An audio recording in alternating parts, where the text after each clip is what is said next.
Committee, we have a quorum, Mr. Weezer, Mr. Gruhl, Mr. Rosenthal, and myself, Bernard Parks, as the chair. I'd like to go through the agenda at this time for consent items, and then we will have 6 items for closed session. If we can go, make sure, on items 8 through 14, I believe, are ordinances. If we could move those items 8 through 14 as ordinances, then on item, I'm sorry, 8 through 13. No. 8 through 12. 8 through 12, I'm sorry. 8 through 12 are ordinances. We can move those items as recommended by the city attorney. And then 13 and 14 are surplus property issues that we could ask that we move those on consent. That meets the council policy. And then item 17, which is informational purposes, and we will be getting the CAO's work plan at a later time on the variable interest. This is just for information. We could move item 17.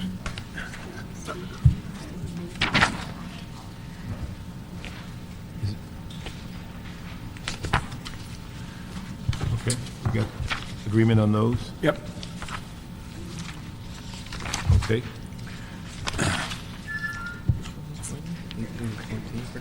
Yes.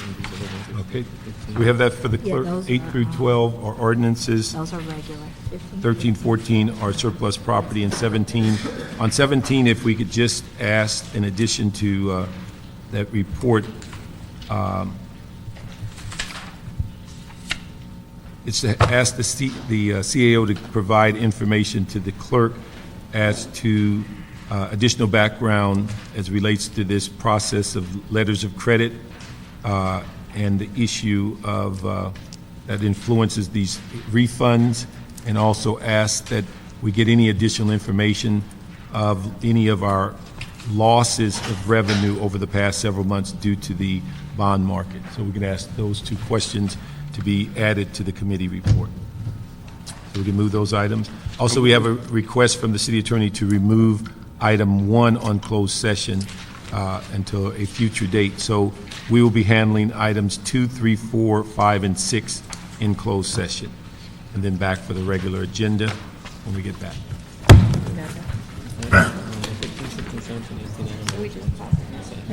None of those. Those are all regular.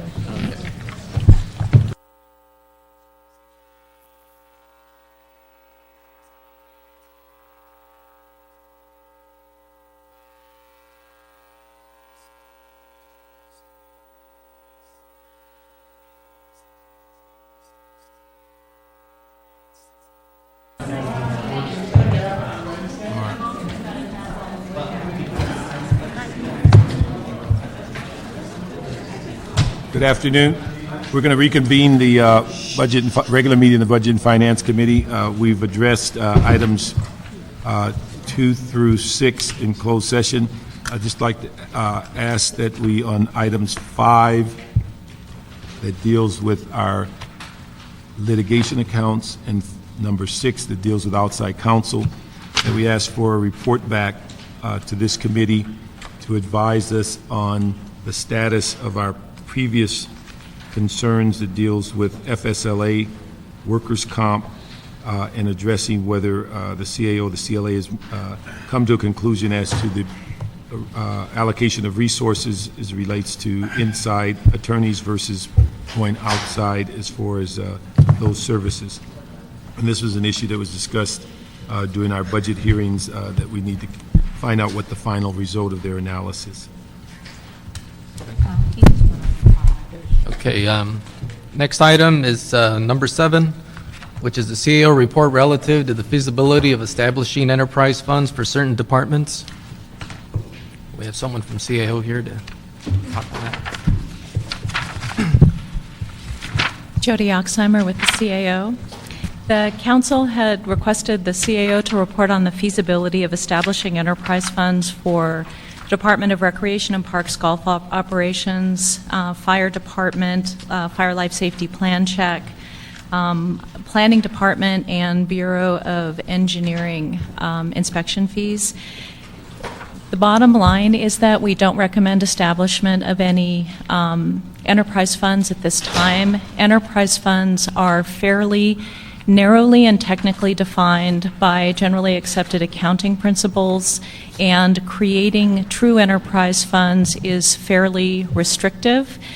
Special revenue funds, or special funds as they're called in the city, can generally serve the purpose of segregating revenue if that's the objective of the council in setting up a separate fund, but at this time we recommend that, we don't recommend actually, at this time we recommend that separate funds not be set up to maintain the maximum amount of flexibility with revenue to the general fund. Let me just ask you, when we refer to building and safety as a enterprise fund, is that the proper terminology? It should be what, a special revenue fund?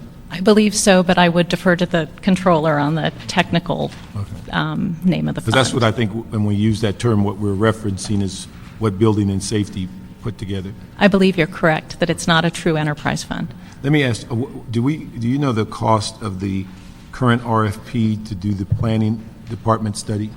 I don't know the cost, but you do have staff from the planning department here who can respond to questions about their RFP, if you'd like. If we have someone from plan, I just want to get an idea of the cost, because the reason I think we asked for those other funds was to get an idea of an analysis of what could be retrieved, so we can make a policy decision whether we want to go one way or another.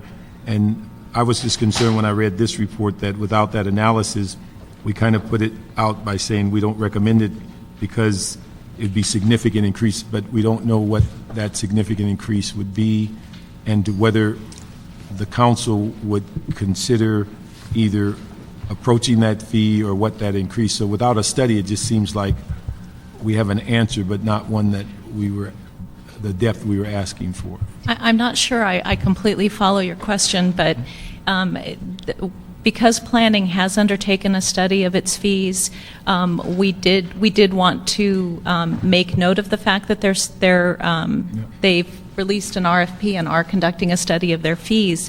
But the fee question is somewhat different from the enterprise fund question. In their RFP, they did ask the respondent to look at enterprise funds as a possible option once the fees have been evaluated, and I don't want to speak out of turn. Ms. Zatorsky can answer that better than I can. Let me ask you. Yeah, Jan Zatorsky, City Planning. We actually have a contract in place now with the company is called Matrix Consulting. They've been on site for 3 days last week, and they're coming down again 2 days next week. The contractual obligation is a maximum contract amount of $150,000, and the time frame is by the end of November. They will have a report to planning, and then we will bring that report forward to you. But in the language in the RFP, we did specifically ask them to look at the feasibility of a revolving fund or enterprise fund, is what we called it. And you asked them to look at all your fees and then also look at the prospects of a enterprise Yes. fund or a special revenue. Right. We've asked them to look at ways to simplify our fees. We've asked them to do a comparison analysis of other jurisdictions and what types of fees.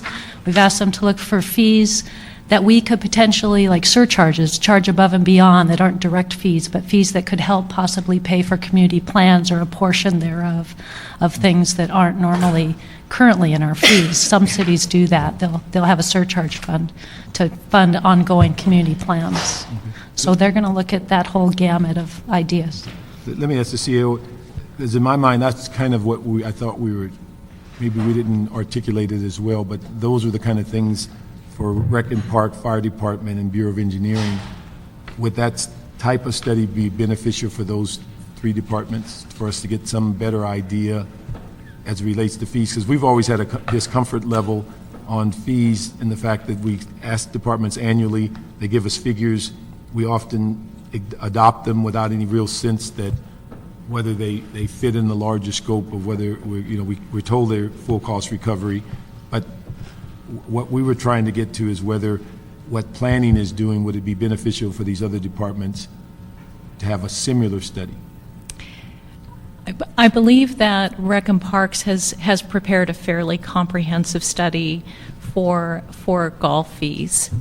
So far as fire and engineering are concerned, I don't know what the status of review of their current fee structure is, but that's certainly something we can go back and take a look at. Through our fee study, and part of the development reform that we're looking at on the 12 to 2 program and working with fire and engineering, we are going to see if there's an ability to, once we complete our initial analysis, to have them review.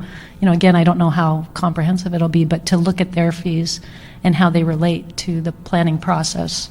But you're looking at a narrow segment of their fees? We haven't set the scope of that yet. We'd have to do a scope change to the agreement, but we think that this company could do those types of things if we have the agreement in place. Because that's what I'd like to see, if we can ask the CAO in the sense of what they're doing, to see whether we have, some of these features could be added on to the scope of the planning contract, to look at Rec and Parks, Fire, and Bureau of Engineering, as I think we identified 4 departments that we thought we'd benefit by that kind of analysis. And so if planning is leading the charge on a real in-depth study, if we can find cases in which Fire and Bureau of Engineering have some connection with them, but even their other fees that are not, can we look at a scope of adding to that contract to give us at least those 4 departments, to say whether we say yay or nay after the end of the study is a different story, but at least we'd have all the information. Got it. And can we, I understand the description of what a special fund versus enterprise fund, but if you wanted to not solely get total reimbursement, but do an expediting fee associated with that, are those, I know planning has that, I know building and safety has that. And Are there others that, again, allow you to recoup some of those costs, because those that, if you'd had an enterprise fund, you might be able to pay that amount. So you're really picking and choosing for those that accommodate. yeah, in planning, we currently have an expedited trust fund that allows us to charge those. Engineering, my understanding is, also has dedicated positions, and that those are paid for through expedited funds. We're talking with DOT right now to see if they can get, because right now they're doing reviews just with overtime. So we'd like to get, more staff. We've been talking to them about having, because they're really the only department that's part of that puzzle Trail, that, yeah. However it is, and to be able to do that. So even with fire planning, fire department.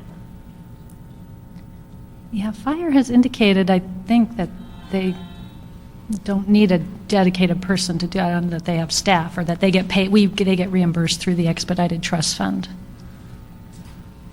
I'm sorry, say that again? They will we reimburse them, we charge the clients, and then the work that they do, we turn around and pay them. So they feel like they're sufficiently being reimbursed for the work that they're doing. Okay, so they don't need a separate enterprise fund, so to speak. That's my understanding. So I thought the enterprise fund was partly to get full cost recovery, but it also was kind of an expediting system that allowed you to kind of move a little bit more quickly, because it was really cost. I think what I thought we were doing when we asked is to kind of parallel what planning was doing, because all of us had a concern as to whether those annual reports from the departments was really hitting at the heart of the recovery, and secondly, whether we're taking into account all the potentials that were available for whether we are expediting something or whether we are charging a fee for a minor part of the job or the entire job. We're trying to get an idea from an objective third party, is our fee structure appropriate? And so that's why I was thinking, we were waiting for planning, and it's gone a little longer than we thought. But Correct. what we're told is we're going to get that in-depth product when it's finished, Yes. that we can rely on. Yes. And I think when we identified these other departments, it was apparent that they had a variety of fees that in some of them they were adding each year or increasing, some they were holding back on. But we would periodically get these messages like golfing, you don't want to price people out of the business, but yet you didn't quite ever know what that meant. You didn't know what the dollar amount was that would price somebody out of the business. About the only fee that we've seen that I think we raised so high that it became detrimental was the, I guess, the spray and neuter fee, where people stopped getting Licensing. their animals spray and neutered because I think it was $100 or something. And the very communities that the larger problem was, they stopped using the service because we charged $100 versus $10 or something. So but again, what I'd like to see us do is use a format of what planning's doing on those other three departments, and if we can expand the scope to their fees in general, we'd Would- have a better picture at some point in time of what we'd approve, what we won't approve, what we believe the standards are and things, or what they may recommend as new or different fees. Would you like to see the results of the planning study first? Well, the thing is that what I'd like to see is that that's going to come first because of the timing, but I'd like to see if we can negotiate as they're moving forward, how they might increase the scope to these other departments, what that would mean to us in cost. And then planning is going to come naturally because they've been at it for a while. And then I don't know whether the company can do all of them at one time, but certainly planning should be with us well in advance of them being able to complete the other ones. But at least we'd have an idea on the scope of their work. And I think it doesn't matter what we call it. I think, the report we got back right now is very narrow. It was, you wanted to know about enterprise funds, and this is what it is. I mean, what you're hearing now is we're asking for creativity and how we could recoup some of the through fees that we charge, some of the services we provide, and also just to be a bit more creative about really just getting to what we want to get to, not so much be stuck on what these different funds are called. I mean, we want to get to a goal. Let's see how we can get it and what's the best way to do that. And I think we will be very well informed with the planning department study, but seems like the date that we'll receive that keeps getting pushed back and back and back. We're certain in November we'll see something. That's when we're Yes. going to finish it. Okay, thank you. I have nothing to add. Thank you. So if we can get that back, and again, we're going to have that report back on that scoping issue in advance of the November date, I think it would be important to get just an idea what it may cost, and we'd be going back into budget around that time also. Uh-oh. Hi, Pete Echeverria from the City Attorney's Office. I just have a question, and not necessarily a concern, but a question about the impact on the contract. An RFP that was let for a precise bit of work. In order to add what sounds like maybe significant more work, we might have to do another RFP. We'll look at that and work with the department on it, but it may not be feasible to just expand and Yeah, the reason I brought that up is do that. because I think planning said that they're currently looking at scoping on joint fees for the fire and planning, that they're currently looking how they may expand.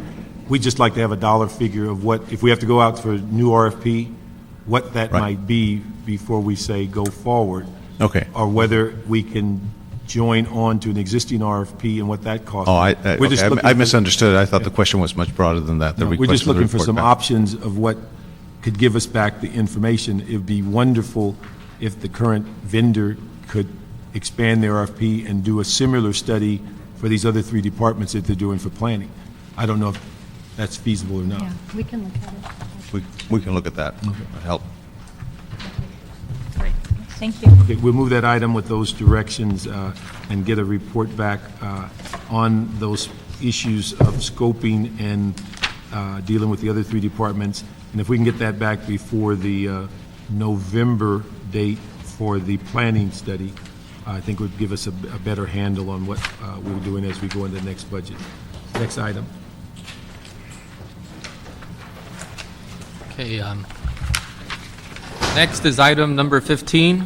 It's continued from June 30th, 2008, in regards to a motion from Parks Gruel relative to discussion with the city controller, CAO, and the CLA concerning the controller's memorandum dated June 12, 2008, addressed to all general managers relative to the potential cancellation of encumbrances. Hey, could we do 15, 16 together because they're both briefings?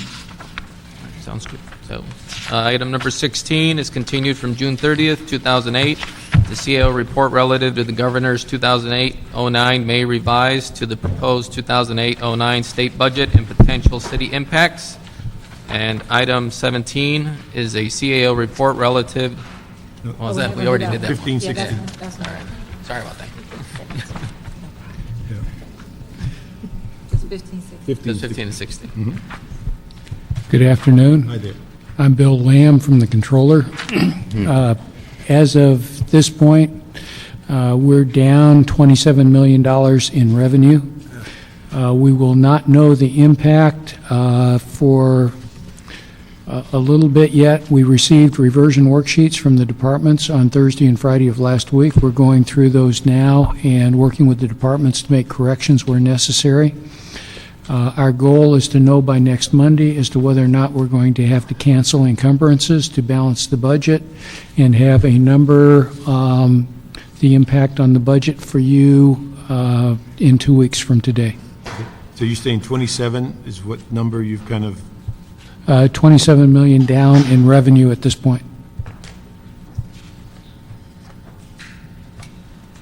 But again, we will not know the impact until such time as we see the results of the reversion worksheets. okay, and that's what you say, around 721 or so? 721 as to whether or not we're going to have to cancel encumbrances, 728, the full impact. There are a number of assumptions that can be made at this point, and that all they are is assumptions.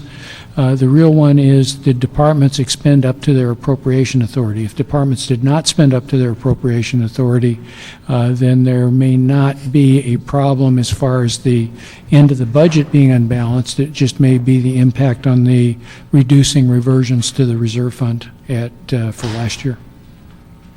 And you'll know that by when? 2 weeks. By 2 weeks from now? Right. Because of the nature of the city with the sources of funding, the reversion worksheets are difficult, complex, in addition to which it's only done once a year. And in the city, there's a lot of turnover, so not necessarily in some departments the same people do them year after year. The control point is our fund and appropriations section, which is working with the departments at this point. Would you recommend doing it more than once a year? Is it feasible? We have departments giving us estimates twice a year, and some departments are better than others. I think the real solution is a new financial system. But that won't be until, That's about 2 years away. Is that the one we call FMIS? Yes, sir. Something like that. Yes. Ray, you have anything to add on that? I think Bill summed it up pretty well, that basically it looks like revenue is coming in a little bit better than what we reported last week. I think we were looking at a number of 40 to 50 last week, and that number has come down. We've had a little bit of some good news. So I think that will help us out when it comes to dealing with our cash flow issue for basically 07, 08. Certainly, we think that there'll be some reserve fund impact. We don't know exactly what that will be at this point, but we do think our reserve fund number will be down from the 192. So I think one of the things I did want to mention that one of the items that we discussed last week had to do with property tax and how we think that's due to the collection rate dropping a little bit faster than what we anticipated. And on a go-forward basis for now 2008, 2009, we had budgeted 95.5% was going to be our collection rate, and we think that perhaps it might be slightly lower than that. However, we did get some good news last week from the controller, or I'm sorry, not the controller, but from the county assessor's office, and that has to do with valuations, actually, for the city. We got some growth there. We had budgeted 6.1%, and we're looking at now 7.9%. And that's fantastic, because that will go a long ways to offsetting any drop in the collection rate. So, What were the figures again? we had budgeted 6.1% assessed value, and the county assessors came back and told us it was 7.9. That made headlines in the paper, too. Yeah. In fact, it's the first time we ever saw Prop 13 given a positive light that was actually being of assistance. Yeah. and Exactly. so the difference between the 50 and the 40 to 50 and the 27 million is what? With some departmental receipts have come in, interest income, a few other small pots of money in various accounts. But now, Small and the Small that have added up. the 23 million. I like those small. but now that is any of that 23 reversible? I mean, this is money in hand that dropped it down to 27. I'm sorry?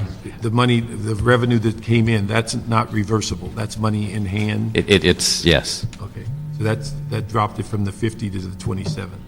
So the issue is that we could, right now, our worst scenario is 27. It could drop lower than that.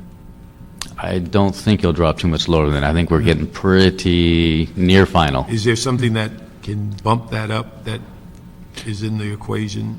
But 27 is what, Basically, Pretty the firm. 27 is pretty firm.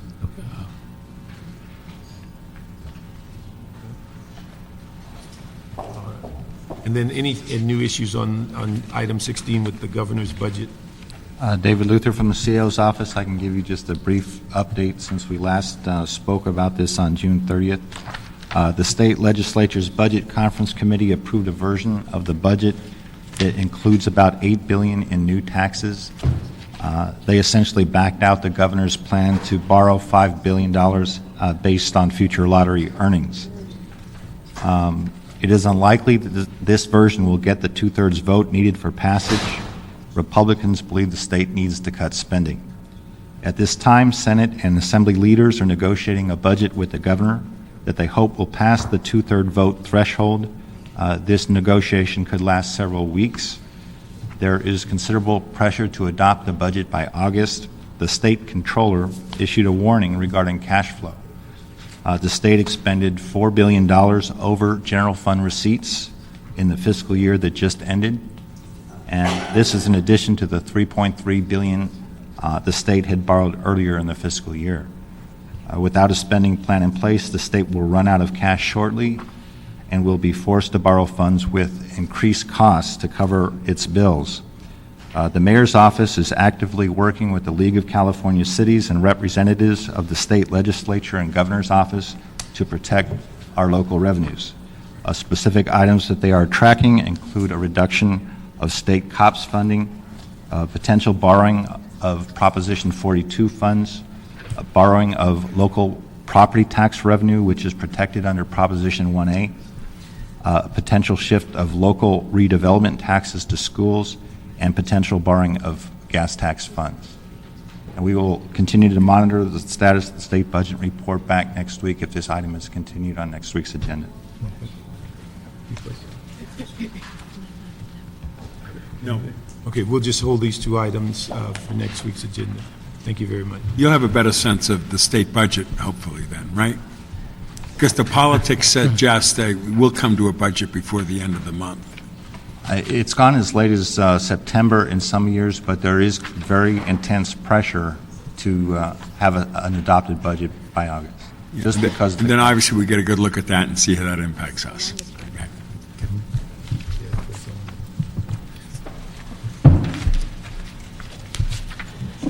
Okay.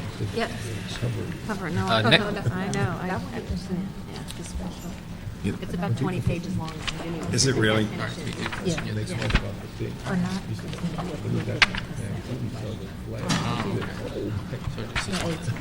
No, let me see it for a second. All right, this brings us to our last item, number 18, is the CAO report relative to a qualified list of investment banking services for city bond programs. Someone here from CAO to report. Hato from the CAO office. Last December, Council and Mayor authorized this office to release a RFQ for investment banking services for negotiated bond sales. Our office completed an extensive and rigorous review of the 38 proposals we received. As a result, we are now recommending 17 underwriting firms to serve on at least one of the 4 pools over a 3-year period. These firms will be assigned as either senior managers or co-managers for the following types of debt. Pool 1 will be long-term debt. There are 11 firms. Pool 2 for the remarketing agent for variable rate debt and commercial paper. There are 7 firms. Pool 3, land secured assessments. There are a total of 5 firms. Pool 4, unique financing, such as like pension obligation bonds and public-private partnerships. There are 8 firms recommended. I am available for any questions you may have right now. Let me just start off by, number one, thanking the CAO's office for jumping into this because this has been about a three-year process of being able to give more flexibility to the council as it relates to giving local firms, small firms, more access to addressing California or LA debt, and to also be able to look at negotiated versus competitive bidding. And then I think the final issue was to identify those underwriting situations where firms did not have to be qualified to deal with the entire several hundred million. They can do portions of it. And so I think you've covered about all of the things that the council has asked for in this. And so, and also want to thank Tony Cardenas because he drove this out of the ad hoc committee on debt. So is that what we call ad hoc public debt bond committee? So I would say just thank you for your effort. Maybe there's some other questions from the committee. No, I haven't really reviewed this, but just this, is this a diverse representation of the available firms, and we also have small firm representations as well? Yes, there's a good mix between local firms and large firms and minority firms. What's the percentage? Of the 17 firms that we are recommending, 15 are local business enterprises, 8 are minority business enterprises, and 6 large firms. Okay, thank you. You know, Mr. Cardenas and I were engaged in this historically. Do we open this every now and then, or how long will this stay as the qualified list, do you know? This list will last for 3 years. And did you feel comfortable? We did an incredible amount of outreach and discussions with folks to invite them to be part of this. Yes, our selection process, we went through a long process. We read the proposals, reviewed them, selected 18 firms to interview, a 4-day interview process. Each interview lasted roughly about an hour. Have you received any complaints from somebody who hasn't been put on this list? I personally have not received any calls. Here we go. Great lady. Just a little update from you. As you and I both know, we've been through this. Natalie Brill, CAO's office. There were a couple of firms that were disappointed. They didn't make it to the interview process or to the final list. So, but we feel that, there were 38 firms. That's a lot of firms. And we went through and looked at which ones were qualified. 31 were qualified, and then we rated them. And everybody who had a score of over 80% was interviewed, and that was the 18 firms. And out of the 18 firms, except for UBS, I think, who's no longer in the business, all 17 received a space on one of the 4 lists. So we feel that it was pretty fair. That's a lot of firms to manage 18, Yeah, and 17. do you have notes of all those interviews and all the documentation and all We have backup on that, yes, we do. Great, thank you. Let me just ask one thing. We received this today, the chart. Yes. But now this chart doesn't identify the companies that have fallen out of the business, and we've moved, at least in 2 categories, companies that were Correct. the next line up, that they're now part of the pool. Right, on pool 3, I believe we added De La Rosa, De La Rosa as the 5th firm. Okay. And pool 4, we added Goldman, because UBS dropped out. They're no longer a municipal debt business. They've Now, where does folded up that, shop. where do we show that on your report as to the final list? Because this list doesn't, Yeah, we can update this for you and get that to the clerk with the final yeah, list. we need the final list so we Okay. can show exactly the 8 firms or the 5 firms, so each one is part of the vote for the council. And Okay. the only other thing I'd ask you to do, because it makes you have to rack your brain a little bit, for me anyway, is to put the legend in there that what the LBE means and what the MBE means and Absolutely. all that alphabet. So Okay. we can just have a legend and be able to reference it. Absolutely. Okay. Any other questions? Thank you. Okay, we'll move that item with those Thank you. instructions.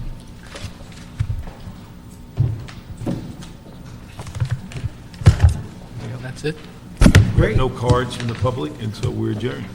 Thank you. Very good, very good, very good. Take it easy.